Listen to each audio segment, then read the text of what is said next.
अस्सलाम वालेकुम रहमतुल्लाहि व बरकातुहू। दोस्तों की हाल चाल, ठीक ठाक, खैर खैरियत।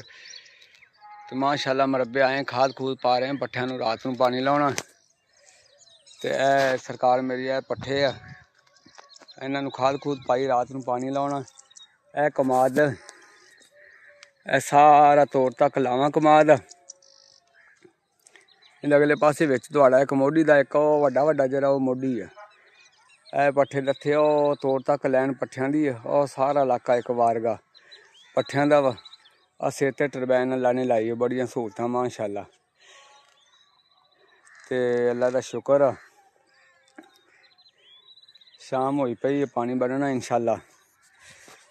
ते बड़ियां मेहनतां वाला कम्म, पसीनो पसीनी हो गए खाद पाउंदे ही। जिमीदारा भी बड़ी मशक्कत वाला कम्म।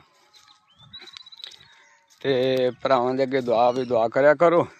रिज़क सियाने लोग आंदे रिज़क सांझा हुंदा, ते रिज़क कोई बरकतां वाला हुंदा जेहड़ा हलाल दा होवे। ते अल्लाह रब्बुल इज़्ज़त सब मुसलमानां नूं, सब इंसानां नूं हलाल रिज़क कमाउण दी तौफीक अता फरमावे।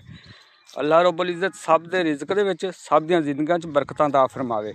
जिंदगी थोड़ी होवे ज़्यादा होवे ओह अल्लाह ने लिख दित्ती जेहड़ी हैगी मुकद्दरां दी, लेकिन बरकत वाली होवे, अल्लाह दी रहमत वाली होवे, नेक होवे, नबी सल्लल्लाहु अलैहि वसल्लम दी तरीकत के मुताबिक होवे, अल्लाह के हुक्म के मुताबिक होवे, तो जिंदगी गुजारन का फिर ही मज़ा आउंदा वा।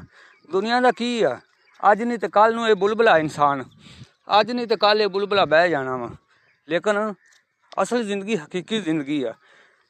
जदों मुसलमान, खास तौर पर मुसलमान महदूद ते ला महदूद दे विच फर्क करना सीख गया ना, तो अल्लाह रब्बुल इज़्ज़त दुनिया आखिरत ते कामयाब कर देणगे।